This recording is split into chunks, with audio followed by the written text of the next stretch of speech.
Hello, എല്ലാവരും സുഖമായിട്ടിരിക്കുന്നു എന്ന് വിചാരിക്കുന്നു. ഞാനും ഇവിടെ വല്ല തിരക്കിടില്ലാണ്ട് പോകുന്നു. അപ്പം ഞാൻ മുന്നേ പറഞ്ഞതുപോലെ എൻ്റെ കസിൻസിൻ്റെ അടുക്കലാണ്, ആൻറ്റിയുടെ വീട്ടിലാണ്. അപ്പം ഇത് അടുത്ത ദിവസം രാവിലെയാണ് കേട്ടോ. ആൻറ്റിക്ക് സ്കൂളിൽ കൊണ്ടുവരാനായിട്ട് ബോട്ടിൽ വെള്ളം എടുക്കുന്ന സീനാണ് കാണുന്നത്. എൻ്റെ ഫേസ് കണ്ടാൽ തന്നെ അറിയാം, ആകെ ടള്ളാണ്, ഫുൾ ടാനാണ് കേട്ടോ. ഞാൻ ഭയങ്കര ഫെയർ ആണെന്നൊന്നും പറയുന്നില്ല, പക്ഷെ കുറച്ച് നാളായിട്ട് കണ്ടിന്യൂസ് ആയിട്ട് ഞാൻ വെയിൽ കൊണ്ട് ആകെ അങ്ങ് ഫുള്ള് ടാൻ ആയിപ്പോയി ഫേസിലൊക്കെ. നന്നായിട്ട് എനിക്കിപ്പോൾ ഈ വീഡിയോ എഡിറ്റ് ചെയ്യുമ്പോഴൊക്കെ മനസ്സിലാവുന്നുണ്ട്. ഞാൻ ഈ മഴ സീസണല്ലേ, സൺസ്ക്രീൻ വേണ്ടല്ലോ എന്ന് പറഞ്ഞിട്ട് കുറേ നാളായിട്ട് സൺസ്ക്രീൻ ഒന്നും യൂസ് ചെയ്യുന്നില്ല. അപ്പോൾ അതുകൊണ്ടാണ് അങ്ങനെ ഇരിക്കുന്നത്. അത് കഴിഞ്ഞപ്പോഴത്തേക്കും പിന്നെ അതിന് പോകുന്ന വഴിക്ക് എന്നും പള്ളിയിൽ കയറി പ്രാർത്ഥിച്ചിട്ടാണ് പോകുന്നത് കേട്ടോ. തൊട്ടപ്പുറത്ത് തന്നെയാണ് സ്കൂൾ. അപ്പം ഈശോയ്ക്കും മാതാവിനൊക്കെ വെക്കാനായിട്ട് ചെത്തിപ്പൂ പറിക്കാൻ എന്നെ ഏൽപ്പിച്ചിരുന്നു. ഇപ്പം വീടൊക്കെ വൃത്തിയാക്കി, ബാക്കി ചെടികളൊന്നുമില്ല. പണ്ട് തൊട്ടേ ഉണ്ടായിരുന്ന ഈ ചെത്തി മാത്രം പറിച്ച് കളഞ്ഞില്ലായിരുന്നു കേട്ടോ. അപ്പം നന്നായിട്ട് ഇങ്ങനെ പൂത്ത് റെഡായിട്ട് നിൽക്കുന്ന നല്ല ഭംഗിയുണ്ടായിരുന്നു. ഞാൻ ചെത്തിപ്പൂ പറിക്കാൻ ചെന്നപ്പം ജാക്കിന് മൈൻഡ് ചെയ്യാത്തതുകൊണ്ട് സൈഡിൽ നിന്ന് ആളിങ്ങനെ എന്നെ വാലൊക്കെ ആട്ടി കാണിച്ച് സ്നേഹം പ്രകടിപ്പിക്കാൻ വരൂ എന്ന് പറയുകയാണ്. പുള്ളിനെ നമ്മളെ കൊഞ്ചിച്ചുകൊണ്ടിരുന്ന് കഴിഞ്ഞാൽ ഭയങ്കര ഇഷ്ടമാണ് കേട്ടോ. ആക്ച്വലി എനിക്ക് പട്ടീനെയും പൂച്ചേനെയൊക്കെ ഭയങ്കര പേടിയുള്ള കൂട്ടത്തിലാണ്. എനിക്ക് തോന്നുന്നു ആടിനെ മാത്രമാണ് എനിക്ക് പേടിയില്ലാത്തത്. കാരണം പണ്ട് നമ്മുടെ വീട്ടിൽ ആടുണ്ടായിരുന്നു. ഇവിടെ ആടും പശുവും കോഴിയും താറാവും ഒക്കെ ഉണ്ടായിരുന്നു. പട്ടി പൂച്ച വെച്ച് ബാക്കി എല്ലാം ഉണ്ടായിരുന്നു. അപ്പം അതിനെയൊക്കെ എനിക്ക് ഇല്ല, ആടിനെ മാത്രമേ പേടിയില്ലാന്നുണ്ടായിരുന്നുള്ളൂ.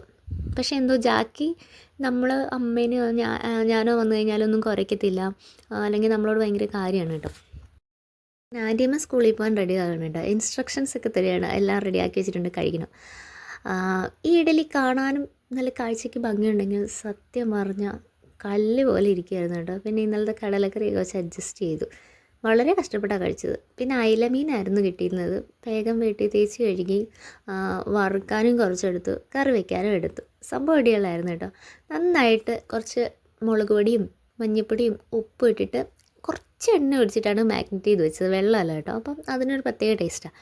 പിന്നെ നമ്മളവിടെ പ്രൊഫഷണൽ കുക്കിനെ പോലെ ആയിരുന്നു. അപ്പം നമ്മൾ അതിലേക്ക് കുറച്ച് എണ്ണ ഒഴിച്ചു. ഇനി എണ്ണ ചൂടാകുമ്പോൾ നമ്മൾ ഇതിലേക്ക് ഉലുവ ഇടണം. ഇത് ഞാൻ തന്നെ കണ്ടുപിടിച്ച ഒരു മീൻകറി ആയതുകൊണ്ട് ഈ സാധനങ്ങളൊക്കെ അരിഞ്ഞ് വെച്ചിട്ടുണ്ട്. ഇതിൻ്റെ അകത്തേക്ക് നമ്മുടെ അരിഞ്ഞ് വെച്ചിരിക്കുന്ന സവോള, ചെറിയുള്ളി, ആക്ച്വലി ഇഞ്ചി പച്ചമുളക് വരുന്നിടേണ്ടത്, പക്ഷേ ആവേശത്തിൽ മാറിപ്പോയി ഗൈസ്. ഇഞ്ചി, പച്ചമുളക്, വെളുത്തുള്ളി ഇതെല്ലാം ഇട്ട് ഇനി നമുക്ക്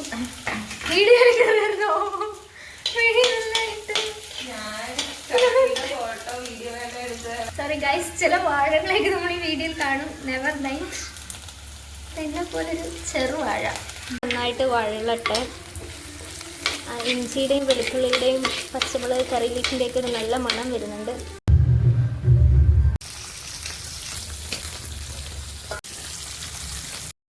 അങ്ങനെ കറിയും വെച്ചും ബാക്കി ഉണ്ടായിരുന്ന മീനും വെക്കുന്നുണ്ട്. ഇവിടെ ഉച്ചയ്ക്ക് കടല റോസ്റ്റും കുറച്ച് ഇന്നത്തെ ചെമ്മീൻ്റെ പൊടിയൊക്കെ ആയിട്ട് കഴിച്ച് വൈകുന്നേരം ആയപ്പോൾ എനിക്ക് ചേർത്തല പോകണം തന്നെ. എന്നാൽ പിന്നെ പഴംപൊരിയും ചായ ഉണ്ടാക്കി കുടിച്ചിട്ട് ആൻസിമോളെ കാണാൻ പോകാമെന്ന് വിചാരിച്ച് ചോറുണ്ട് കുറച്ച് നേരം റെസ്റ്റ് എടുത്തിട്ട് നേരെ അടുക്കളയിലേക്ക് കയറി.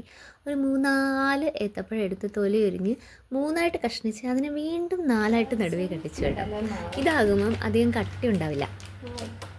ബ്രൈറ്റ്നസ് കുറച്ച് പോലെ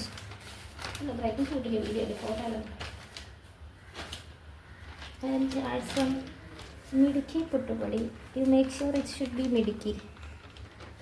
ക്രിസ്പ്നെസ് കിട്ടും. പ്രമോഷൻ ജീരകയിലൊക്കെ ഒന്നുമില്ലല്ലോ. So we need adds. ഈ ഉപ്പ് തന്നെ വേണമെന്നില്ല കേട്ടോ, ഏതെങ്കിലും നല്ല ഉപ്പാകാം. തുള്ളി ഉപ്പ്. പഞ്ചസാര പാത്രം പ്ലീസ്.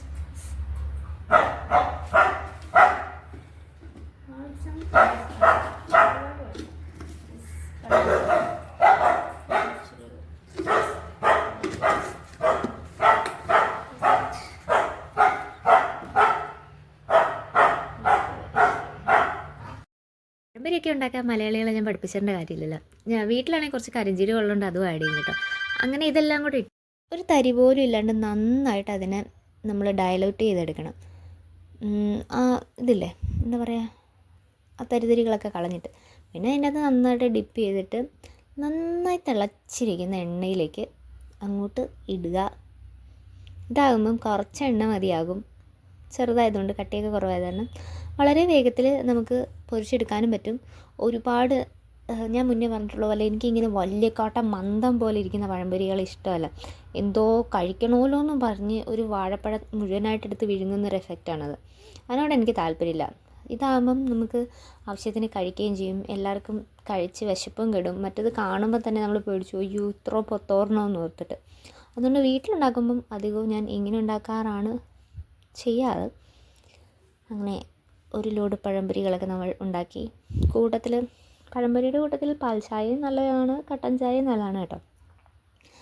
അന്നേരം ഞാൻ എന്തോ കട്ടൻ ചായയാണ് ഉണ്ടാക്കിയത്, കൂടുതൽ പ്രിഫറൻസും ടൈം കൺസ്യൂം ചെയ്യാനും വേണ്ടിയിട്ട്. കാരണം ആ വീട്ടിൽ ഒരാൾ മാത്രം പാൽ ചായ കുടിക്കുകയും ബാക്കി 5-ലധികം ആൾക്കാർ കട്ടൻ ചായ കുടിക്കുകയും ചെയ്യുന്നത് കൊണ്ട് മെജോറിറ്റിക്കാരുടെ ആവശ്യത്തിന് ഞാൻ അന്നേരം ഉൾക്കൊള്ളുകയും മൈനോറിറ്റിക്കാരുടെ തള്ളിക്കളഞ്ഞില്ല കേട്ടോ. കാരണം എനിക്ക് ചേർത്തല പോകേണ്ടതുകൊണ്ട് പെട്ടെന്ന് പഴംപൊരി ഉണ്ടാക്കി കട്ടൻ ചായ ഉണ്ടാക്കിയിട്ട് പോകാമെന്ന് വിചാരിച്ചുകൊണ്ടാണ്. പിന്നെ ഞാൻ അവളോട് ചോദിച്ചപ്പോൾ ആൾക്കിപ്പോൾ പാൽ ചായ വേണ്ട എന്ന് പറഞ്ഞത് കൊണ്ടും അന്നേരം ഉണ്ടാക്കിയില്ല കേട്ടോ. അങ്ങനെ എൻ്റെ ക്രിസ്പി ടേസ്റ്റി യമ്മി ആയിട്ടുള്ള പഴംപൊരികൾ വീണുകൊണ്ടേയിരിക്കുന്നു. അടിപൊളിയായിരുന്നു കേട്ടോ സംഭവം. പിന്നെ ഞാൻ കട്ടൻ ചായ പ്രോ ആയ ടിറ്റീനെ കട്ടൻ ചായ നോക്കാൻ ഏൽപ്പിച്ചു. മീൻവയിൽ ഞാൻ പഴംപൊരി ചുട്ടുകൊണ്ടിരിക്കുകയാണ്. ചിലത് ഇടയ്ക്ക് ഇച്ചിരി ഓവർ ക്രിസ്പ്നെസ് കൂടിപ്പോയിട്ട് നന്നായി മുരിഞ്ഞു പോയിരുന്നു. ബട്ട് സംഭവം അടിപൊളിയായിരുന്നു. പക്ഷേ അവൾ എന്നെ ഞെട്ടിച്ചുകൊണ്ട് എനിക്കൊരു പാൽ തിളപ്പിച്ചു വന്നു. പിന്നെ ഞാൻ അവിടെ ഒരു പാക്കറ്റ് ബ്രൂ ഉണ്ടായിരുന്നു. അതുകൊണ്ടൊരു കോഫി ഉണ്ടാക്കി. ഒട്ടും കുറയ്ക്കരുതല്ലോ, ബിക്കോസ് എനിക്ക് ചായനേക്കാളും പേഴ്സണലി കോഫിയാണ് ഇഷ്ടം. പക്ഷേ ഞാൻ ഒന്നിനും അഡിക്റ്റ് അല്ല കേട്ടോ. ഒരിടയ്ക്ക് ഞാനിങ്ങനെ ഭയങ്കരമായിട്ട് കോഫി കുടിച്ച് എനിക്ക് കോഫി ഇല്ലാണ്ട് പറ്റാത്തൊരു സിറ്റുവേഷൻ വന്നു. ഞാൻ ഓർത്ത് അത് ശരിയല്ലോ എന്ന് ഓർത്തിട്ട് ബ്രേക്ക് എടുത്തു. അങ്ങനെ ഇപ്പോൾ എനിക്ക് കോഫിയും ചായ ഉണ്ടെങ്കിലേ ഞാൻ ജീവിക്കൂ, അങ്ങനത്തെ നിർബന്ധമൊന്നുമില്ല. ഇത് വേറൊന്നുമല്ല കേട്ടോ, അവൻ PUBG കളിക്കുന്നതാണ്. എനിക്ക് ഈ സംഭവം കളിക്കാൻ അറിയത്തില്ല. അതുകൊണ്ട് ടിറ്റിയൊക്കെ ലൈറ്റ് കളിക്കുമായിരുന്നു. ഇപ്പോൾ ആൾ കളിക്കത്തൊന്നുമില്ല. എനിക്കിൻ്റെ ഒന്നും അറിയത്തില്ല. പക്ഷേ കണ്ടപ്പോൾ ഒരു ഇൻട്രസ്റ്റിങ് തോന്നി. അതുകൊണ്ട് മാത്രം കുറച്ച് നേരം ഞാൻ കണ്ടുകൊണ്ടിരുന്നതായിരുന്നു.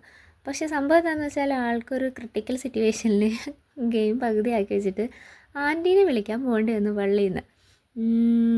ആ സമയത്ത് ഞങ്ങൾ ആരെയും അടുപ്പിക്കത്തില്ല കേട്ടോ. കാരണം ഞങ്ങളവിടെ കിടന്ന് ബഹളം ഉണ്ടാക്കും, പൊട്ടത്തരങ്ങളൊക്കെ വിളിച്ചു പറയും. മൈക്ക് ഓൺ ചെയ്തിട്ട് ആള് ആ സമയത്ത് ഇട്ടിട്ട് പോയപ്പോഴത്തേക്കും പഴയ ഓർമ്മകൾ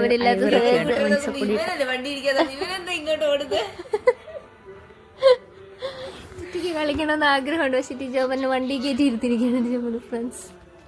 മ്യൂട്ടിലിട്ടിട്ടാണ് പോയേക്കണം, നമ്മൾ സംസാരിക്കുന്ന കേൾക്കാം. അങ്ങനെ അവരുടെ സംസാരമൊക്കെ കേൾക്കാൻ നല്ല ഇൻട്രസ്റ്റിംഗ് ആയതുകൊണ്ട് കുറച്ച് നേരം ഞാനത് പിടിച്ച് നോക്കിക്കൊണ്ടിരുന്നു. അപ്പോഴത്തേക്ക് ലോക്കായിപ്പോയി. പിന്നെ അൺലോക്ക് ചെയ്തു കേട്ടോ. ഏതായാലും കളിക്കാനും അറിയില്ല, കണ്ടോണ്ടെങ്കിലും ഇരിക്കാമെന്ന് വിചാരിച്ചു. പക്ഷേ സത്യം പറയാമല്ലോ, എനിക്കൊരു സാധനം മനസ്സിലായില്ല കേട്ടോ. ഹൈഡ് ചെയ്യാനും ഫയർ ചെയ്യാനും ഷൂട്ട് ചെയ്യാനൊക്കെ പറയുന്നതല്ലാണ്ട് എനിക്കൊന്നും മനസ്സിലായില്ല. പിന്നെ ഒരു ഇൻട്രസ്റ്റ് തോന്നി ജസ്റ്റ് ഒന്ന് ഷൂട്ട് ചെയ്തേക്കാം, ഇതും കിടക്കട്ടെ ഇതിൻ്റെ ഭാഗമായിട്ട് എന്നുള്ള രീതിയിൽ അവിടെ വെച്ചു. ആൾ പറന്ന് പോയിട്ട് തിരിച്ച് പറന്നാണ് വന്നത്. കാരണം ഊര് മുഴുവൻ PUBGയിലായിരുന്നു. ആൾ വന്നു ആൻറ്റിനെ വിളിച്ചിട്ട് ഇത് ഞങ്ങൾ ഇടയ്ക്കൊരു സ്പൈറൽ പരിപാടി ചെയ്തു. അത് കണ്ട് ഞെട്ടിയിട്ട് ആൻറ്റി പള്ളി വന്നു. ഒരു ആവശ്യം അടിച്ച് സ്പൈറൽ ദിവസം അങ്ങ് അവസാനിച്ചു.